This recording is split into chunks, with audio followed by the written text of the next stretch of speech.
going live. Yes, we are live. Welcome to the Three Marketer Show. Now, this is where we go back to the basic. That's why we have our fourth marketer here today. Yo, Chiwai, put our hands together to Chiwai. Okay, and our if this is the silent first time, marketeer. yeah, this is our fourth marketeer. Now, if this is the first time you see us, right? Okay, thank you for tuning in. Whether you are watching this on Facebook or my YouTube channel, this is the Three Marketer Show. What we do is, this is already 26th episode. So what we do is every Wednesday night, we come together. I mean, basically, it all started between me, Andrew, and Manfred, just three of us, right? That's why we call it the Three Marketer Show. But eventually, we wanted to expand the universe a little bit. That's why we started inviting, like good friends like Chee, Jin, Jason, and all these people to come over and share with us one specific topic every week.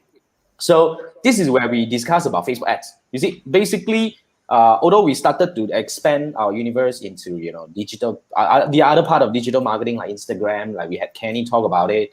We have Google search, covered by Jason. But fundamentally, four of us, we have one common so-called trait, which is we are all Facebook advertisers.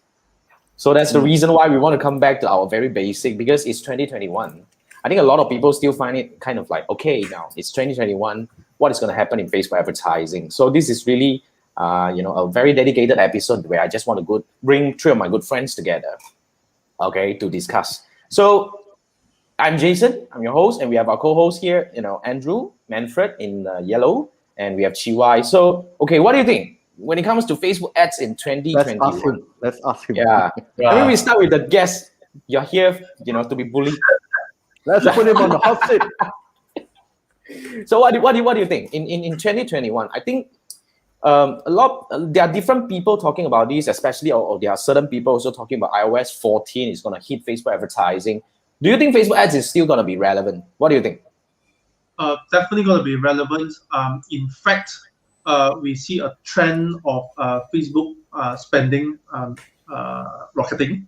At the same time, even though within Facebook itself or even other social media platforms, we see upcoming trend or even extreme traction in terms of live stream.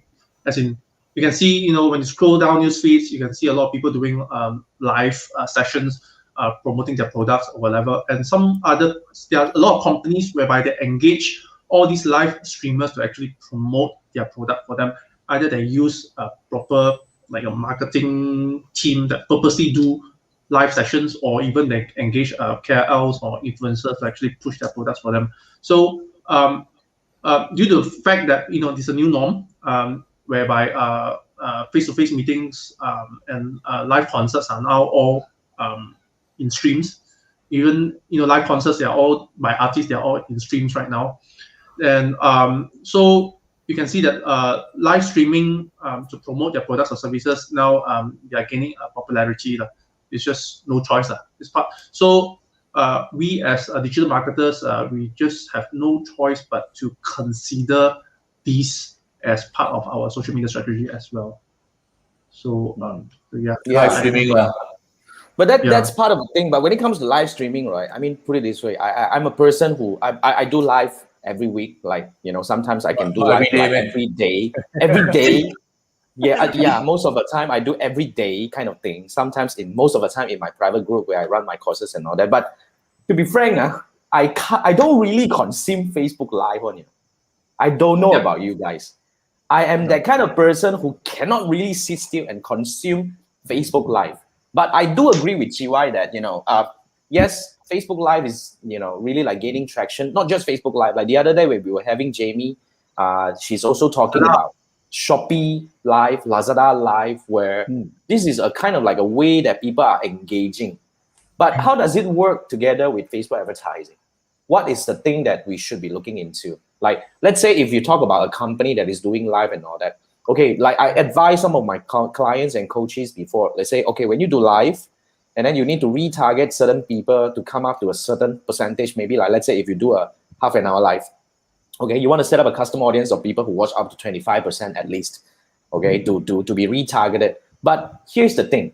When a lot of people are doing live out there, right, I do not know lah. For our kind of live, that, as in our live viewers are not a lot. But I mean, to a lot of people, they pull in the way they pull in live viewers. You see, I want to comment on this. Not everybody, but of course.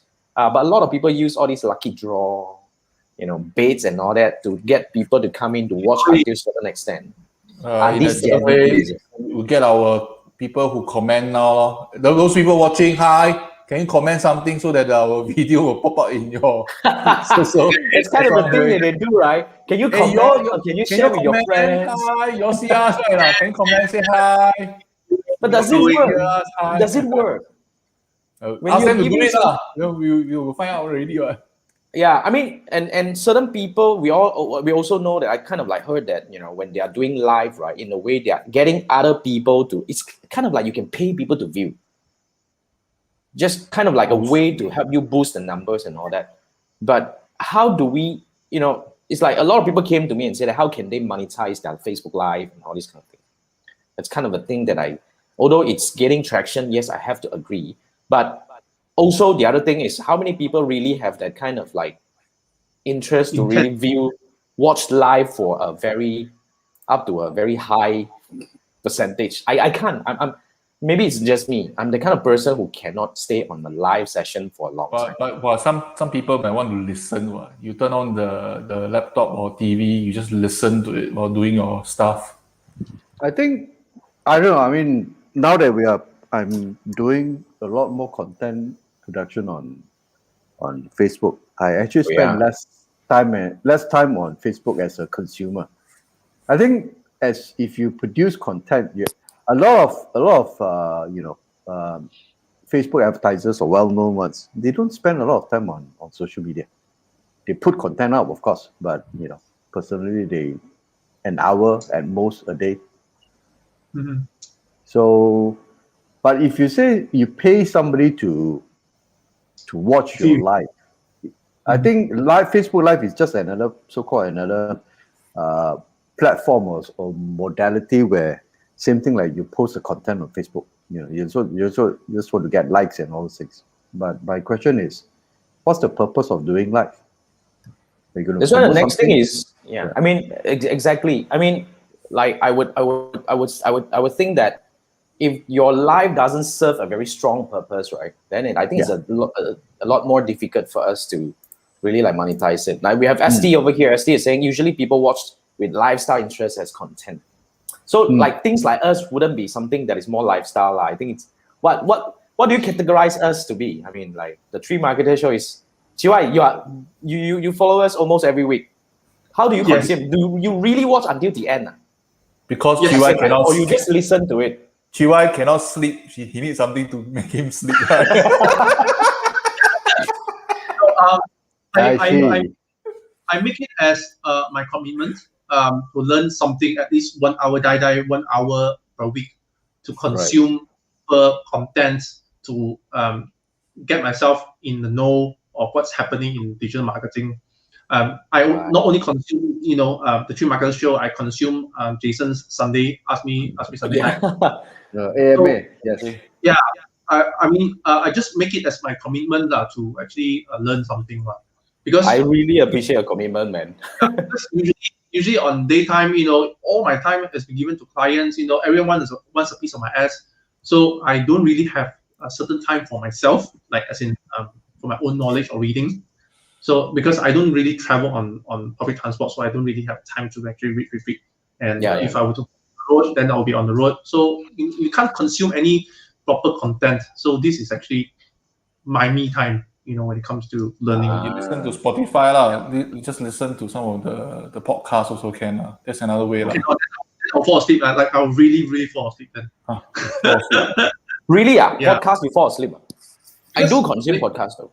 Yeah, because watching, like you guys, so it's actually really engaging. Like, okay, real people behind the screens. Sometimes they'll shoot you back questions when I ask things. So it's a two-way thing. So it's not just a one-way thing. Or so, just trying to make it lively lah, or else it's very boring, right? I mean, digital marketing is boring to a lot of people, to be frank. But to be on the honest side, probably there are certain sessions which may or may not necessarily super interest me. Like for example, LinkedIn. Oh, LinkedIn, really? So never mind. Probably I don't like look at the screen, but at least I listen first. I do something, at least I listen. Oh yeah, really, yeah. Then after that you come back to the main screen and say what the special guest have to say. So yeah, I mean, looks like we're gonna up our game in terms of content generation, man, Jason. You mean yeah? Okay. It'd be good if I can get more people like Chee lah. Else, you see, like let's say when you're talking about live streams of pushing products and pushing services, then after that, okay lah. In Malaysia, we have recently King Chao Go is very very very hot. King Chao Go is selling cars. Come on, like how many of you guys are going to buy your Land Rover or your AMG through your live stream?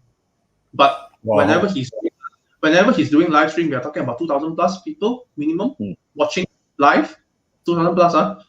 And then after that, he has reached to a point whereby other companies like I think it was ViewNet, I can't remember, it was certain IT companies and certain glasses, optical brands engaging him to do live inside their retail shops. So it's more like a KOL kind of thing already. Meaning you end up doing like a KOL already rather than a sell car, car guy. Right. But it started as a car seller kind of thing lah. Like our friend in Singapore, MIGHTILY also. Yeah, MIGHTILY, Wong. MIGHTILY is also, the guy is also like the selfish guy. Yeah. Right. Yeah. So it's more entertainment, commerce kind of fusion already. You got to be entertaining in order to get people to. Yeah. So in a way, it's just like, and not everybody, not any Tom, Dick, Harry can come out and do live lah. That's the thing. Of course, I personally went through going live. It freaked me out at the very beginning, but of course, you kind of get used to it and all that. But I agree with you in that sense for this topic that we're talking about. Yes, I do agree that live stream will get more and more traction. However, what I really, kind of like concern is how does it? Definitely, I would agree that we will push businesses. But I think a lot of businesses out there, when they're doing live, right, they really need to look at how can they capitalize on the viewers to move the needle for the advertising part. Because the content is one thing. You cannot keep bringing back the Geng Chao Go or the MIGHTILY coming back to your page and do that kind of live. How much can you pay these people, right?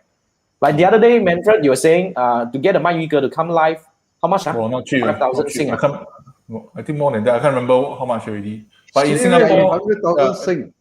No, 5,000 or 10,000 Sing or something like that. I can't remember exactly how much, right? But just to sidetrack a bit, there are Singapore fishmongers. They do it themselves, no? Right. They film the fish product, then they will deliver to your house, no? Actually, God, Malaysia also a lot. I watched that. Live, then people beat all. Then I was thinking, wow, up to that kind of standard. I think one thing, try to learn from the best. When I say best, I think the Li Jiaqi, the lipstick one. Oh yeah. Oh, that one. I know that. You try to watch him, and dude try to who does get lipstick thing. Yeah, because he does sell over the counter, He saw his years. He or she? He's a he. Li Jiaqi. Try to get he's a dude selling lipstick. I'm trying to get his format, but later then realize that basically he's so passionate. He's so good at selling. Right. She can make the ladies dream. As in associate. If you buy this lipstick, you'll get this kind of lifestyle. That is. Wow, I don't know how to learn that. Seriously. I don't think that's learnable lah. I think of course it's trainable, but I guess it comes natural. You see, that's the highest standard I think you can achieve with you. There's one version he versus Ma Yun, see who can sell better. No? Of course, Ma Yun lost. Really got such an episode. Lost until very clean. Serious. The way he sell, I also glue to it. So I'm really trying to learn from for your wife. I didn't buy. Lipstick is something. You must understand. Lipstick is something. Even times are very bad. Women will still buy lipstick. But now you cover with mask, you still buy lipstick, man. You got a point also. You wear mask already, or you still wear lipstick? Then They always think like dresses itself, lipstick. Unfortunately, today we don't have a lady. Necessary accessory. When you link back to the lipstick guy, we also have to acknowledge that this guy is in China. So when he goes live, right, the live mechanism in China is definitely different from what we have in it's Facebook totally and Instagram, because they have a lot of built-in mechanism that can really help those people, which is these influencers, to sell. Which I want to bring back to the next topic that we have over here, which is, when you talk about all this live and all that, which I want to relate back. How do you think that Facebook is going to move to help these people? As in, like, since now you say that so many people are going live on Facebook, sell car also have, sell fishmonger also have, macam also have. So do you think, or have you seen any topics, or have you seen any tools that Facebook might be doing to help these people sell? You don't want to tell me Facebook shop, Instagram shop. I think Facebook need to learn from the Chinese social media people. I think because they're well integrated with mobile commerce. I think one of the just one app only, one app. Yeah. So a single app that allows you to watch live at the same time do commerce. I think Facebook needs to catch up as far as that is concerned. But back yet again, come back to this thing. Do you think Facebook would go really mainstream in commerce? I mean, we all know that many years back, they actually built or created something that's kind of like going into the commerce market and failed. And then they created marketplace, did not really work really well. Of course, certain people make some money out of it, but no. And then when it comes to Facebook shop, I mean, I would say Facebook shop does work to a certain part, but when you are missing payment, that's why I think if they have to get the payment side done, which is what the Chinese social medias are doing very well. Because for China, right, when they go live in those platforms are really built for those kind of like so-called the live commerce or social commerce. Where they have a lot of tools to really build in to help you do even inventory and all that, which I believe I never experienced that. Of course, I cannot say for sure. But when it comes to our part of the world, right, Facebook doesn't seem to have a very clear direction in terms of this area. So I was just thinking but of course, we do know that there are certain tools coming up, as in like third-party tools. Okay, I've heard somebody who have built some tools that can actually allow you to, when you're doing live, right, one button to really facilitate the payment or, even up to the shipping part. So in a way, you're still relying on the third-party tools. For now. So that's the thing that I can foresee. But what do you think? Commerce? Will Facebook really go big in commerce? As in like, Facebook shop, Instagram shop, or even this live commerce coming in, which is something looks like the next frontier to me. Well, last time when people actually want to sell in FB, they have to go to those groups, community groups and whatever, and do whatever they want to sell there. But Facebook is cannot kick out by you break the rules. But Facebook is actually trying to limit these kind of posts within groups and force them to use either to shop on the marketplace instead. Oh, really? So, yeah. They're trying to buy-sell groups stop working, or in a way they have limitations now? They are trying to push or force the users not to be able to sell their posts inside these groups, but instead use proper channels, aka or marketplace or shop. I mean, if you have a page, or if let's say I have a used pair of shoes. Used pair of shoes, they will try to push you into using a marketplace instead of using, let's say, groups. Because I'm sort of a car guy, so sometimes if you look at car modification parts, so you hang out in a lot of those groups selling their parts for my particular car. But then again, nowadays you can see less and less users selling those their parts inside these groups, but instead pushing inside marketplace already. But yet again, marketplace, when you have a marketplace that you cannot effectively, can we run ads on marketplace at the moment? No, not really, right? I don't see any placement for marketplace. Yeah, I mean, maybe Manfred is a better person because you have been exploring marketplace, right? In the past few months, right? By the way, you post something like earbud in the marketplace months ago. Earbud. Months ago, still got people come and look for me. Out of all things, earbud also earbud, as in you buy the wireless earbud. Months ago, still got people come and look for you. No. Wait, after you have sold it, you cannot remove the listing? No, actually, this is because this is you got a lot of stock, I'm surprised, because I'm not the only one. There's a lot of people posting. I'm not So saying what do you that. think? What do you think? What is the thing that makes yours surface or searchable or found I think by it's these people? the engagement. Engagement. I think there's an algorithm. So sometimes even though the new one is right at the top, but people who you engage with. There's an algorithm for relevance. And most of the time, by default relevance, the item goes on the top first, regardless of whether the timing of the posting. I mean, like the age of the product. Wow. So then after that, you see, more than a week ago, then you know this one is an old item. Probably, I don't know whether the item is still there or not. Then after you get the filter, and then after that, most listed first. Then after, probably you see a new product first. So same thing for Facebook Live. If we have 100 plus viewers, all the viewers, please say hi. You want this one? You want say A? You want this one say B? And keep commenting. A lot of interactions. Then Facebook will believe that this is a popular show that more people need to watch. You should understand their objective. They wanted to keep people engaged. So if they found a rare gem, they want to pass it on to a lot of people. Correct, no? Yeah, So you see, I that's mean, engagement. I heard about that. that's one of the reasons I don't like to do like content part on Facebook. Okay, the first thing first, one of the reasons why I don't like content is because all this algorithm is so unpredictable.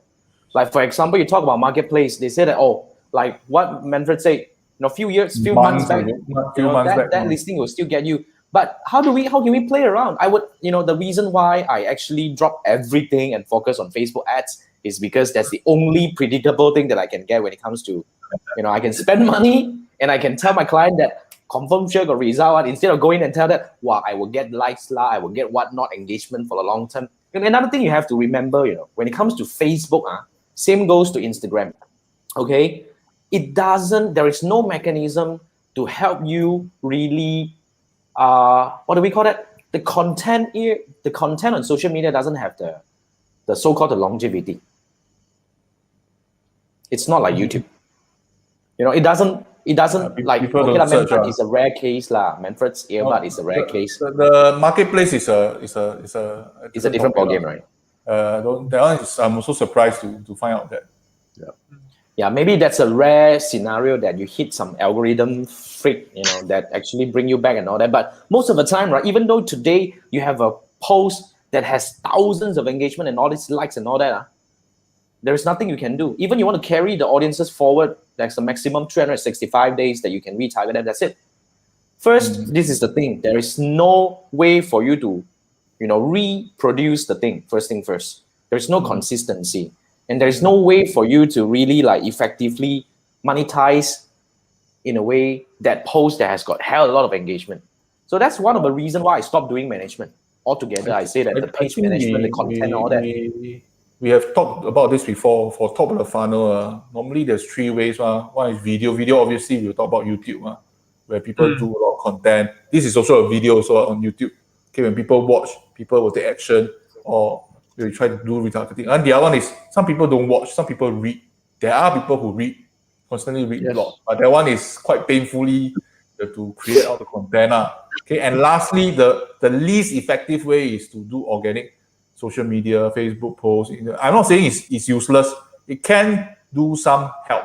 But I think in terms of effectiveness and in terms of cost, this one is that is the top of funnel. Then when in the middle of funnel, where you do retargeting, when you touch my website, touch my Facebook, touch my IG, I got my chance to attack you by advertisement. That's what we are very good at. Yeah, true lah. That's what we are very good at lah. And the retargeting so bit and all that. Top of the funnel is the one that you spend the most amount of money. Where your video, you must do your YouTube. And in fact, recently, Kenny, the IG one, I think really must do also lah. The IG thing. The IG thing. I still cannot brain. Whatever. Next week we have another IG person coming in. Equivalent to writing in blog also. Yeah, that's why. Wow, Still struggling with that. IG definitely need to learn. That's why I'm bringing a master in the next week to talk about IG, and she has a framework to really do this. At least we can go through training to learn this thing. But yeah, we have a question. Chee, yeah, why are you so excited about it? Okay, we have a question. We have a question from Gamer Scroll. Gamer Scroll asks, okay, Facebook group versus Facebook page. Do you think business can benefit more for community building via group instead of page? Good question. Okay. Okay, what do you think? I mean, before I chip in my thought, Andrew just started your group, and then obviously you advertise, confirm me a page first, but what's the question? Facebook group, do you think business? Yeah, and Chee mentioned that he is a car person. Obviously, you join a lot of car groups. Do you think, coming from a business standpoint, that Facebook group helps compare the Facebook page? Community building via group instead of page. I think it does. Because you're talking advertisement on group. But the idea is to, same thing like when you do emails, you want to segment your prospects. So if you're talking about, let's say, cars, you want to talk to people who are really interested in cars. So the only way to move them from page is to go to the group, and then you can engage with them on that content. The page is basically everybody can see. But the problem is you don't know whether who is engaging with you. So when you move them to the group, then you can do whatever you want within that group. So you have maybe a group for cars, then you have a group for car mods and all those things. And each one has a different set of interests. And if you want to do any commerce or whatever it is, then you can target this way. Guys inside this groups. I mean, I do have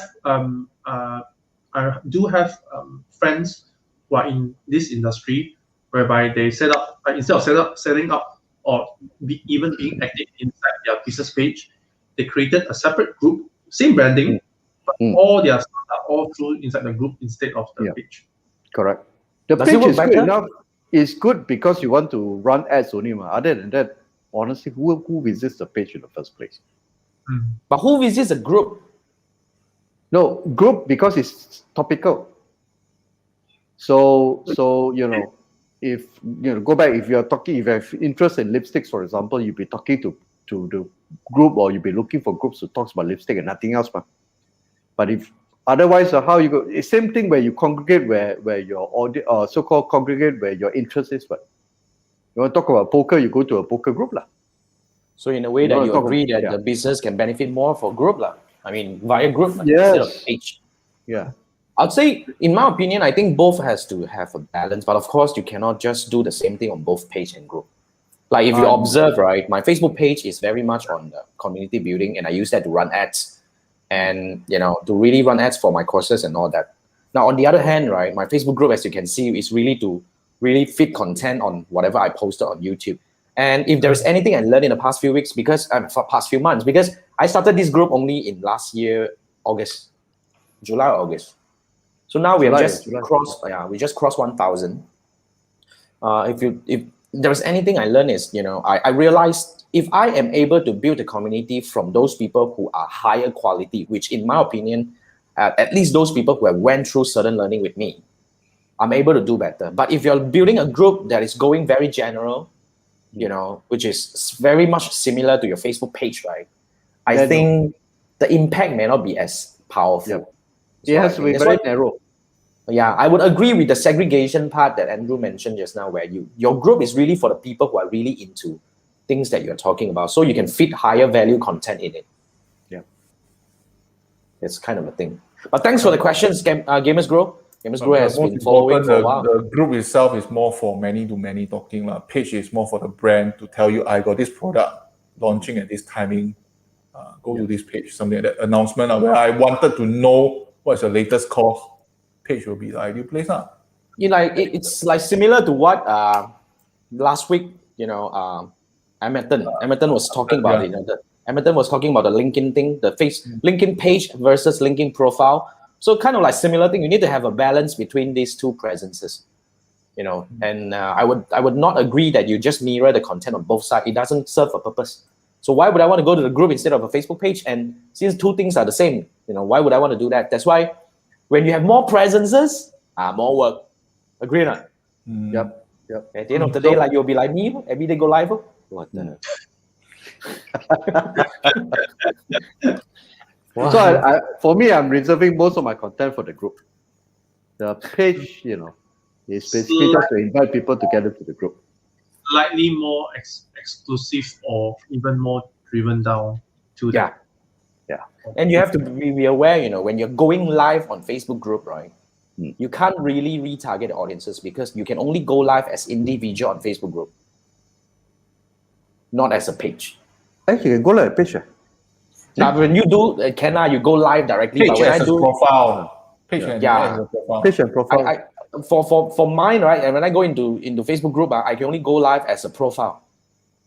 Oh, I can go as page. Maybe your eCam is different lah. For mine, I can only go in as profile. So I lost the retargeting purposes over there. Ah, I see. Oh, I haven't tried that. Maybe next week I'll go with page and see. I mean, the feature is there. I've not actually tried it yet. Yeah, because for my case, I can't. So if you talk about retargeting, then maybe if you're doing the live thingy inside the Facebook group, then because there are many tools, man. Like for example, the tools that I'm using, which is a StreamYard, I can only go live in group as my profile. Oh, I cannot go live as Jason Gunn Facebook page. But the main thing is the group itself, you can't do retargeting even though the group belongs to you. Unless you share the page, you share the content from a page into it. So that's the thing. When people touch that thing. Correct. So if you want to do that, then you have to go live on your page, then you share that into the Facebook group, which also defeat the purpose, right? That's why I never share my 3 Marketer Show into any of my groups because, I mean, if you want, you come to my page. That's why it's a different kind of segmentation. Can do an announcement. You can make an announcement to tell them once in a while it's okay because some people might be existing in the group but not active in the page. Different engagement, I would say. Group is more for, I would agree that Gamer Scroll just brought up another one. It's like a middle funnel. I agree. Group is more like a middle funnel. And in fact, it could be a bottom of funnel as well because my group, over these 1,000+ people, at least more than half of them actually went through learning with me. So this is not just middle. They are the bottom of funnel. This is really your customers already.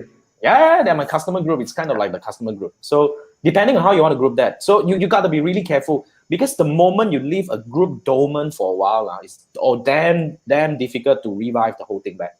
It's not like Facebook, you can run ads to re-engage these people, right? To boost to people who like your page. But for group, if you build a group that is like, that you do not know what to do with it. It's like a party lah. If the party got hot girls, everything got drinks and everything will be happening. Suddenly nothing happened already. All out already. As in anything in life. So that's one of the thing because group is not as straightforward. You see, like I also heard that certain guru would say that group is better than page. Only if you know what you're doing. Yeah. Makes sense. Only agree. Yeah. Only if you know what you're doing. True. Yeah. So that's the thing. Now let's move to the next topic. Let's go. By the way, guys, if you're watching this live, right, I can see quite a number of people who are still here. If you have any questions regarding whatever topics, because this is just 4 of us coming in and just share our thoughts on Facebook advertising or largely the Facebook marketing in 2021 about things that may come, things that may happen, want to share with you our thoughts, 2 cents, 3 cents, 4 cents, or whatnot, So if you have any idea or any things and any topics you want to bring up for discussion now, like what Gamer Scroll just did, post it in the comment so we can actually bring it up and expand the discussion. But this is something. You just want to say hi, drop us a message also. So that Facebook will pick this up as something that people are interested in. You hi to me, I will hi to you also. I will hi to you. I make sure I hi to you. That is why when I watch this every week from Facebook, I will spam the like button, just spam the like and the love button. Thank you. Really? Hey, so guys, spam, hit the like button just for the sake that Chiwa is not doing his job, so you gotta help him. Jason, that's the problem with people like us who spend money to run ads and all those things. So we really sucks in organic. Yeah, in a way, yes. Because to be frank, not to say we are stuck in organic. I don't like to do something that I can't predict the outcome. Yeah, it's not our ball game lah. We don't spend so much time on organic. You should see the one that I follow, this Eric Feng. I tell you, his organic one. I'm a total newbie when it comes to organic. By the way, come Manfred, do your job. We're hi, Siobhan. Hi. Hi. Say hi. You say hi back. You gotta hi back. Hi. That's my friend actually. So cute. See the family. Okay. Thanks. So yeah, you're saying. It's conventional, conversational commerce. Okay. I mean, back to the topic, we're talking about conversational commerce. Okay, this You're is a topic saying that that it's popular in Philippines, right? yeah, I was in this morning. I had a coaching call with one of my coaches in Philippines. She said now currently in the market in Philippines, a lot of people are running so-called courses or training to teach people how to do conversational commerce. Because I don't know, it's kind of a thing. But I was just telling her this is really something that is fading away in Malaysia. I'm not sure about Singapore. Why? Because you see, many years ago, in fact, as the social commerce started, PM became the thing. Everybody just type PM, and it's kind of like the start of the journey, to become a customer. However, if there's anything I picked up last year, among a lot of my students that I have, right, a few of them are actually conversational commerce. Why? Because there is a couple that sells jewelry. Actually, back then, right, in last year, they were still having about 80% of their sales coming through messaging. And you have no Messenger. idea. Facebook Instagram Messenger. Facebook is part of it, but Instagram more. And can you imagine when this couple go vacation, they are not having their vacation at all. They were glued to their phone and reply because this is all business. So they have been working very hard to shift to the automation, which is using the website to buy and all that, which last year it happened. Last year, because of we call this the accelerated digital evolution, where because of MCO, people stay more time at home, people start exploring, learning the right way to buy online, which I believe, which is going to the website and buy. It's kind of like people are getting more educated, and the last time I spoke to him, he was saying that now about 50 to 60% of the sales are coming from the website already. Oh, wow. Okay. Which is a good shift. Else, I tell you, you have no bloody life. You're stuck really to the phone. No life. That's why you can still engage someone to do it. But yet again, that's kind of like you have to engage someone to do that unless you're big enough. And then how do you share the messenger connection? So at the end of the day, some people direct message. I have a friend who sell, what do you call that? Miniature plants. Bonsai. Not bonsai. What's the word for it? Colorful. His brand is Roselet. I can't remember. I'm not into this thing. You see, he take a lot of photos in IG, and interestingly, people direct message. I want to buy this one. Just send it over to me. I pay now your money to you. Just Instagram straight away. There's business. Okay. And the funny thing is, Chinese people don't buy this. Chinese people it's other so races. You're saying that it's still working. Of course, I do believe there are still such commerce going on. But I was just thinking that would the trend be going down already? Because I think people are getting more and more used to buying in the proper website and all that, or even at least e-commerce marketplace lah.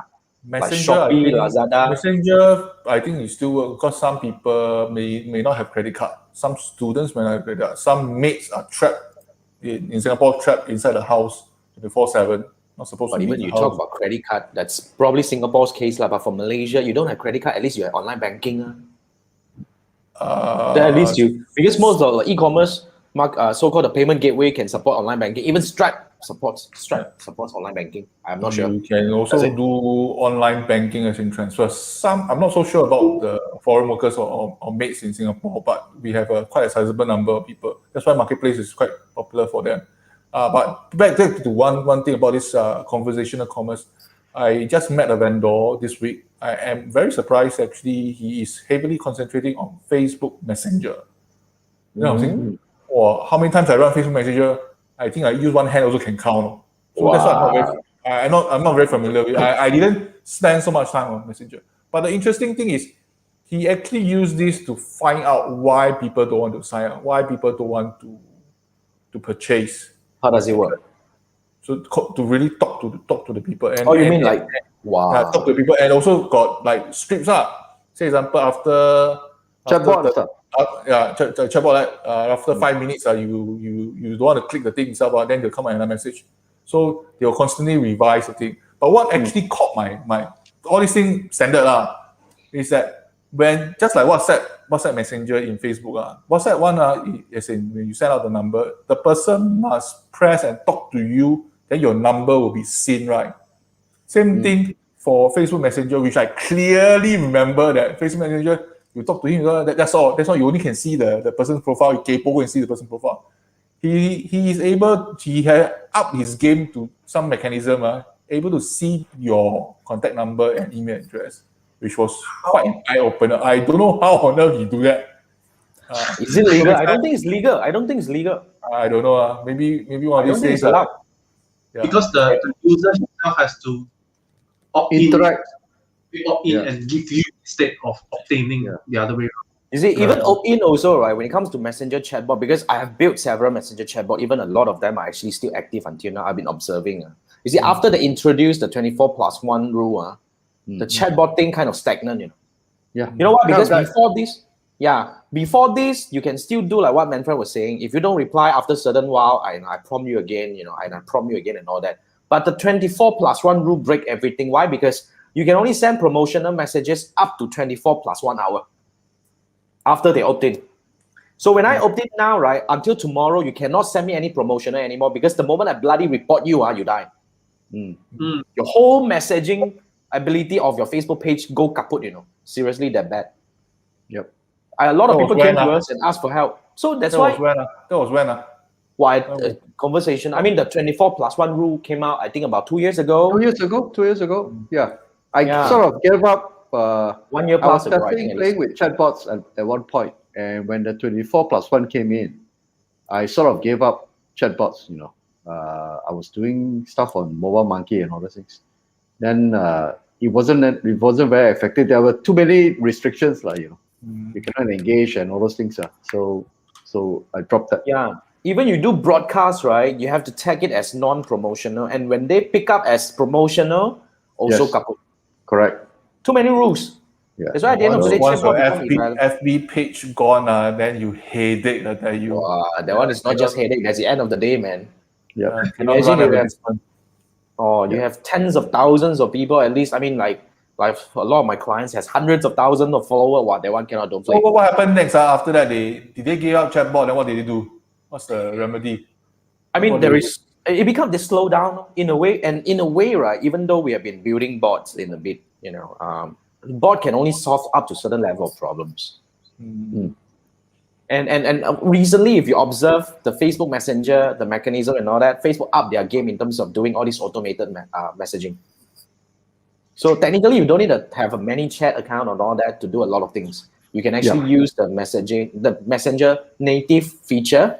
Even if you go to the Facebook page, it's good enough. You can actually build conditional reply. Correct. If they do this, then you reply this thing and all that. It's already quite robust, if you ask me. So I think, especially for property, you say you're looking for 3 room, 4 room, 5 room. Where do you want your house? What is your budget? Pre-fill all the thing like a form like that.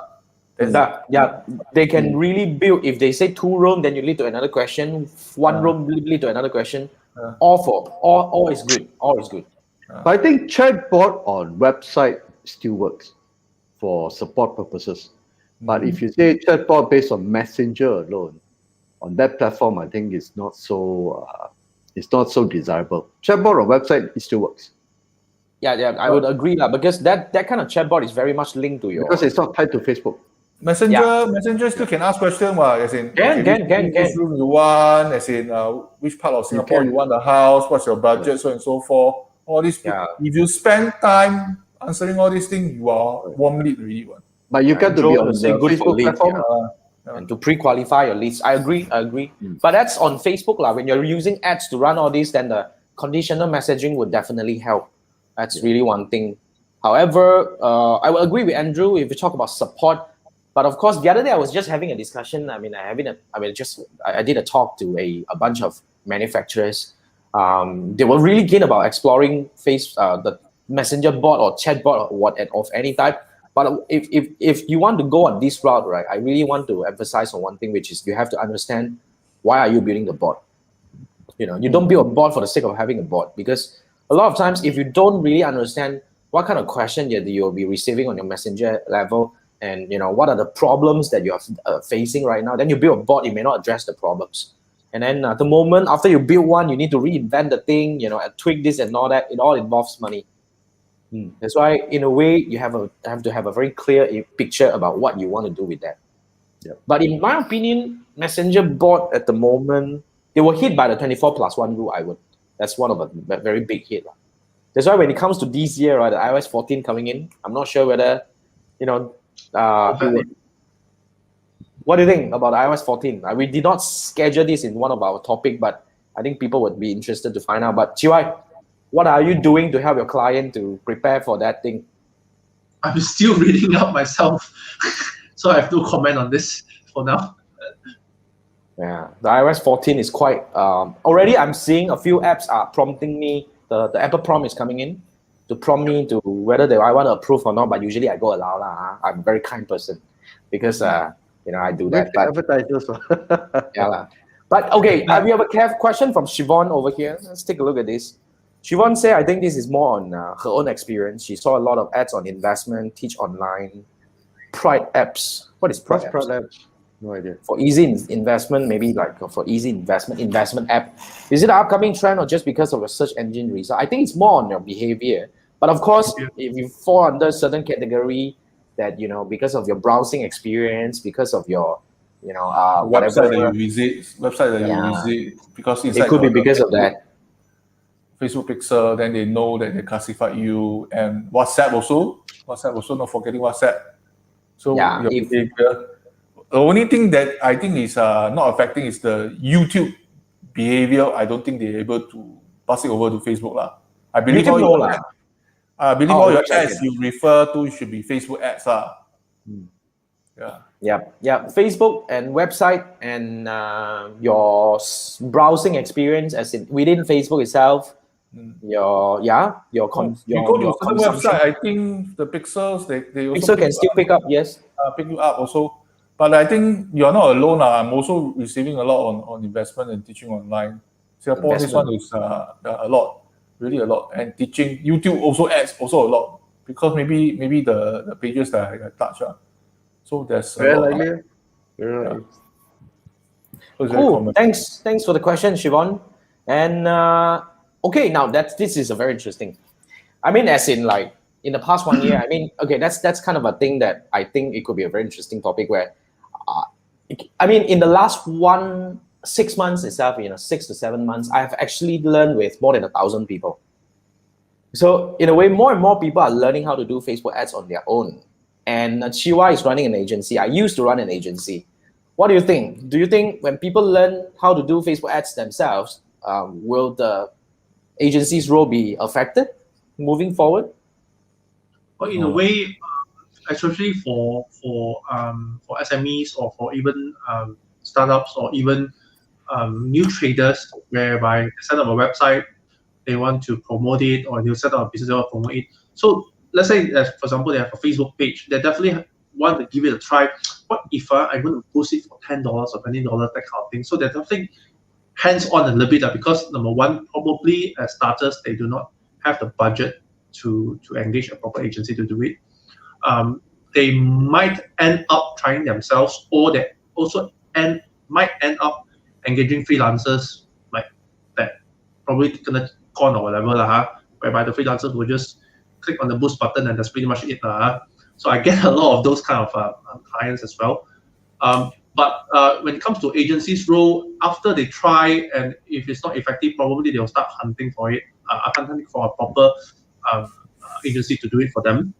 And our role, number one, is of course settle their problems, do proper setup in the business manager, everything for them, and probably run ads for them. But at the same time, knowledge transfer, meaning if let's say, for example, some of them are SMEs and probably they want to grow the knowledge in-house, probably they want to start training up one of the marketing personnel or marketing exec to actually go for classes and whatever. Then after that, engage another agency at the same time, get things done.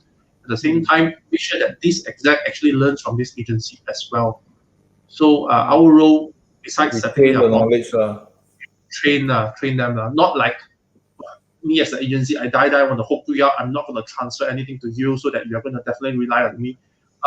My perception is I don't do that. So if I can knowledge transfer, train up whatever in-house, then after that they can grow. Sometimes they will ask me back questions. That's fantastic. Hey, why you do like that? Why you do like that instead of like that? Oh, fantastic, good, very good. It'd be good if they can grow. What if they go? Yeah. What if like after that, they learn. Either you grow or you go, is it? Yeah. I mean, it's not easy to retain this kind of talent, to be frank. Yeah. Because the moment they really can grow in this area, they become very, very valuable. Especially Or they can run their own stuff. Especially digital marketers. I mean, as in digital marketers in-house within the company itself. Once they go to a certain level and when they chow, they are highly sought after, actually. They are. Yeah. Because I personally went through a lot of training with a lot of big organizations, and when these people go out, they are very valuable. Yes, and that time when I to post this, hey, you want a chow?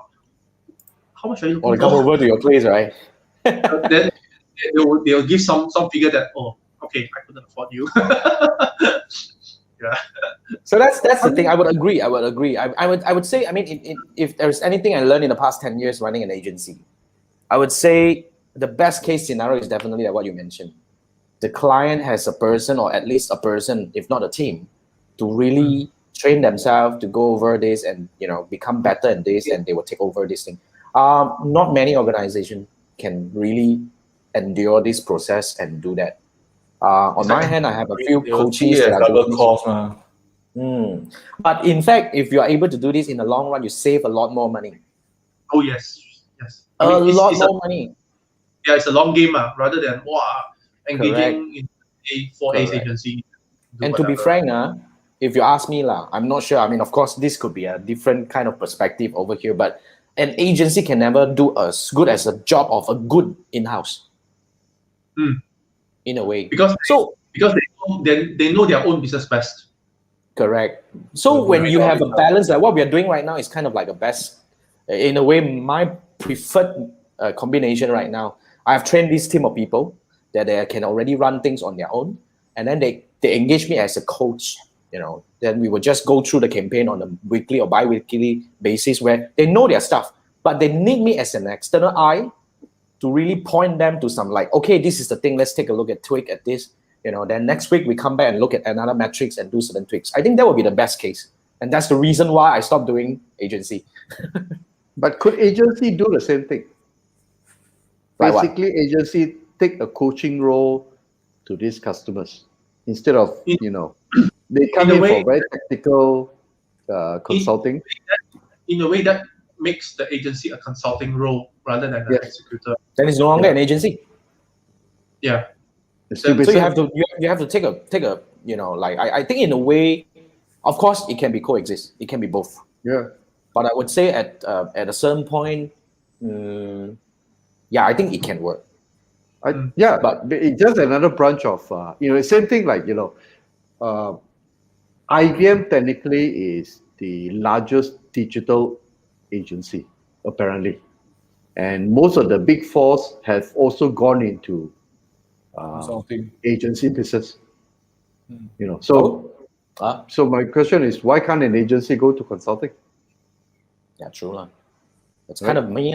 I have switched from agency to consulting. So instead of done for you, they can still do the done for you.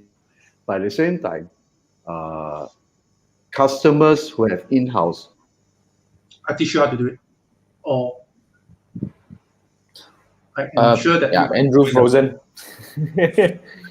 So Andrew Frozen. Oh, he's back. You're back. But it's totally possible, which I have been through, all stages. I think it's possible, but I think it depends on the client's need, what they want. They want an agency or they want a coach. That's kind of pretty much. And then you must be, in fact, two things. When you're running an agency or when you're actually coaching, the eye that you need to put on, the head that you need to put on are actually kind of a different thing. But Joan has a question. As an agency, is it really okay to do only performance marketing and not content? Won't that only restrict to the client's content in your ad and ultimately affect your campaign? What do you think, Chee? Well, when you only do performance, mean you only run the ads. You don't do content. I have several clients where I do both. Whereby I do performance marketing, I measure, and also content and visuals actually come from us. At the same time, there are also certain clients whereby I only do performance marketing, whereby content and everything done in-house, and after that I make sure that whatever that you give, I go through. okay lah, can use lah. Then only I load it into Business Manager, and then after that I set up everything for you. So I experienced both actually. So I mean, back to your question, back to the Joan's question, is it okay? I would say definitely okay. I've been doing this for the past like 5-6 years now. Not even have a designer in-house, not even have a freelance designer out there.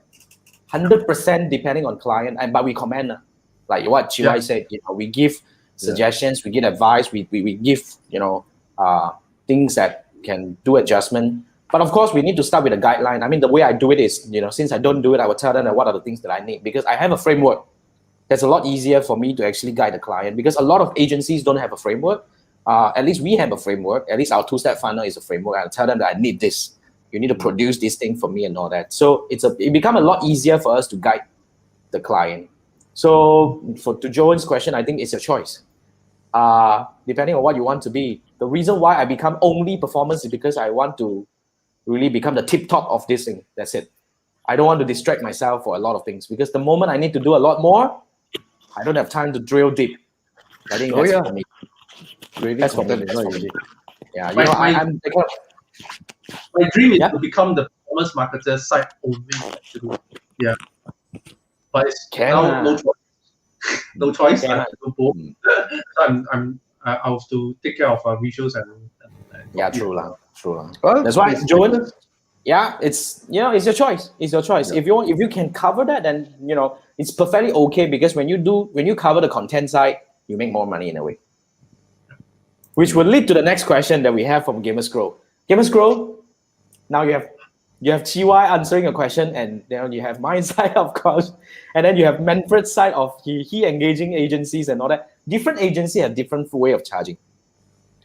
Okay, so usually, definitely, it's not by campaign basis, unless your campaign is so really like solid and periodical, and it's coming in for a period like that.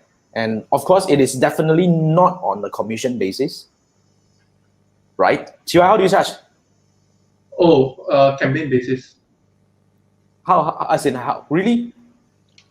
Yeah. If I let me rephrase it. When you say campaign basis, I've done short campaigns before, 3 months. Yeah, 3 months. What you want to do with 3 months, whether it's awareness campaign or whether it's like really, really leads kind of thing, or you have or whatever. So short campaigns, long campaigns, 6 months, 1 year. Yeah. So what are we going to do within this 1 year? So if it's an existing brand, fine. So what's your objective? Sales lah, in a way, also all the time also sales one. So then we build funnels, we build retargeting, whatever that we can do for them. And usually it's like a retainer based kind of thing, a contract within 3 months, 6 months, or even 1 year, and we lock you down. And each and every month, we invoice. And after that, media buys, of course, is chargeable to the clients. How much you're willing to spend, or how much we advise you think you should spend to achieve whatever. Let's say, for example, Chee, I want 200 leads this month. What can I do with what should I spend? How much should I spend? How many ads should I churn out? Then I reverse calculate and see whether what can I do for you. I've come across commission-based kind of mechanism before, but very hard. Very hard. Your money is based on the success rate of your campaign, in which we as agencies, so sometimes we do not know how well is your product. Sometimes if you have done it before, then the cost per lead is predictable. Some people actually do charge by performance. I actually come across two main types. One is they charge 20% or 30% of the ad spend. But as I'm that kind. I was that kind. I no longer take client anyway. Then the brand will have one question. Then the more I spend, the more you earn. No, correct? No? But you're not serving my needs. No? I want more leads. No. Okay, then another agency actually kind of reached me. Wait, we charge by performance. Okay, but one lead $200. That's different way. I mean, I have a friend who is also doing kind of like an agency. How he charges? He actually, like what Manfred say lah. He do a level, and he say that per lead is maybe like 50 ringgit, for example. So if he's able to achieve maybe 10 ringgit per lead, then he earns 40. The difference. Okay. That's how he does it. Yeah. So this is also a way. that's why it's entirely up to you what kind of agency that you want to engage. Of course, when you work with me, these kind of people, then okay lah. The more you spend, I mean, there was a time where the client was spending 100,000 a month, so I charged 30% for that. So imagine, so that's the 1 month. So yeah, so this will come across the kind of client that, wow, the more I spend, the more you make. Then the performance, end of story, you know, you say, okay. Then you need to prove your value lah. Yeah, one lead, $200. Then you say, hey, what happened if you give me 10 leads? All cannot convert, how? Then it's not your problem, right? You think I give you 10 leads, I run myself, 10 account, then 10 leads give you, right? Or what the Bangla. Yeah. I mean, it's the same thing. I mean, the other side of my friend's case over there, then you might, because his incentive is to get as cheap a lead as possible in order so that he can make the big difference. Yes. So but then he probably convert or not. The correct, salesperson will make noise. Wow, this kind of lead. This one not sales qualified lead. Yeah.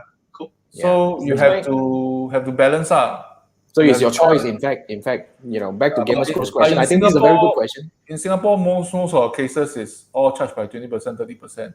Then the sad thing is there are agency in Singapore who get the kind of permissions rate.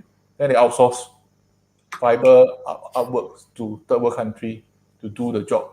Then the job is not done properly also. There are some agencies there. But it will screw up their name more in that case. Bochap, really bochap. So it's really wild west really. Okay, that's interesting. So I think, okay, I mean, we still have questions, but I think it's good enough to wrap this because wow, we have 1 hour actually, so fast. Yeah, just like yamming away. We have 1 hour, so this is how cool, right? So this is how we come together.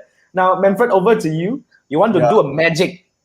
Magic, yes, magic. Magic. Okay, so Manfred today don't have website of the week. Yes, the magic of the week. Okay, can you see the screen now? Wait. I need to bring it up. Okay. Today is going to be one of the shortest wow. Okay. Wait, you need to show your URL. You're not showing the URL. Can't see the URL. Oh, you cannot see the URL for some reason. Can you share the whole screen? I think you need to share the whole screen. Let me try. Okay, let me remove this one. You try to bring it up again. Share the whole screen. The URL. If you don't show the URL, then it doesn't make sense, man. I'll show you the entire screen. Share. Is it? Share. Entire screen. Can I? Okay, can? Okay. Hang on. Okay. Wait. Can now can. Oh, okay. Right. Okay. Magic. 3 Marketeer Show episode 23, right? So I play. It's the 3 Marketeer Show. Okay, so if you really like our show and you want to save it, a lot of people very mafama, so go and find a download YouTube, right? So I realized, you can see the URL, right? Can? So I already put my cursor behind the YouTube. You just Before put the .com. before the .com. You just put a PP. Okay. Enter. Wow. Then you can start downloading. Then you can every day watch. Why 2mate.com? It's another website. It's another website. Basically, YouTube. Yeah, it's not YouTube already. So basically, I say again, I go back again for people who are slightly slower. Yeah. So basically, you are at YouTube, right? YouTube.com, right? So Correct. you go to the .com before .com. You just put a PP. I don't know why PP. Okay, then you press enter. It's their website lah. Then you direct to this Y2Mate. Then you can start downloading already. Awesome way. Awesome, I like this. Okay. I'm using a third party software to actually do this. I mean, like Windows software, which does the same thing. Whereby once you copy and paste the URL there, it will then reverse pass the URL value, and then after that, let you choose between either video or audio only. Then after out of the video, MP4, MKV. Then after that, the resolution all the way up to 4K or 8. Usually is that. But you need to open a new tab. But now our friend can actually do this at a quick trick. Just add the PP after the YouTube, then done. Without installing things. This is like ripping. Anyway, when you download a video, you're ripping. Yeah. It is. Yeah. So Siobhan say good trick. Thanks, Manfred, for this. So that's all we have for today. You heard it for the first time. Yeah, we really need to thank Chee for being here with us. You know, I do come back more often. Yeah, come back more often. Prepare for a while, right? I got several potential new wows already. Yeah. Oh, really? Then okay lah. You can come back more when you're free. Then come over lah. We can actually find more topics. Okay, so thank you so much for watching. This is the Tree Marketer Show. I'm your host Jason. We have Andrew as my co-host, Manfred, and Chee as our guest today. And this is what we do every Wednesday night at 10 p.m. We go live for an hour to yam away for an hour. If you cannot sleep, just turn on the phone, turn on the Facebook, listen to us for the stream. Wow, seriously. I mean, okay lah. At least I can make you sleep. Then it's an honor. Thank you so much. Okay, we're gonna shake a bit. Okay, so next week we have somebody to talk about. She has a framework to help you do storytelling and selling on Instagram. So do tune in next week if you want to learn how to really do storytelling and selling on Instagram. And until then, enjoy the rest of the week and your weekend. See you next week, guys. Thank you so much. Good evening. See you next week. Good evening. Bye-bye. Bye.